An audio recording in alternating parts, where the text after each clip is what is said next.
इमारतीत गाडीला प्रवेश नाकारल्यानं कार चालकानं 5 जणांना चिरडलं। मीरा रोडच्या जेपी नॉर्थ उच्चभ्रू सोसायटीतील घटना। कार चालक फरार।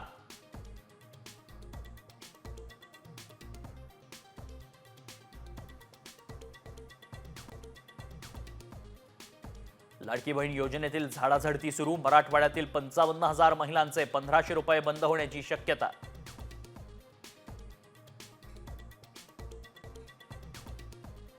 माजी मंत्री तानाजी सावंतांच्या सुरक्षेत कपात।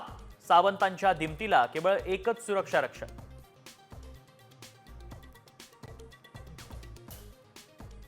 सांगलीत यात्रा संपल्यानंतर बाईकस्वारांची हुल्लडबाजी। पोलिसांकडून तरुणांना चोप।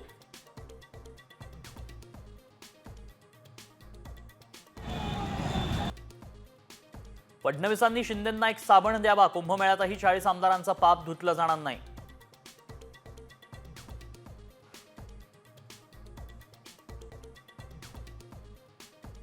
ठाकरे बंधूंनी एकत्र यावं। शिवसेना भवनासमोर मराठी सेनेचं बॅनर।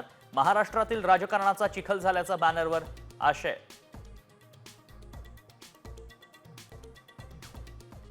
आजपासून फास्टॅग बंधनी संबंधी नवे नियम लागू। उशिरा पेमेंट करणं आणि ब्लॅकलिस्टेड टॅग असणं नडणार। मोठा दंडही भरावा लागणार।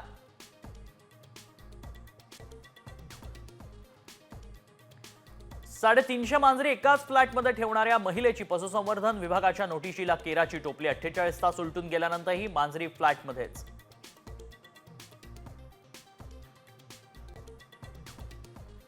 राज्यात उन्हाचा तडाखा। पुणे सोलापुरात उच्चांकी 38 अंश सेल्सिअसची नोंद, तर मुंबईत पारा 35 अंशांवर।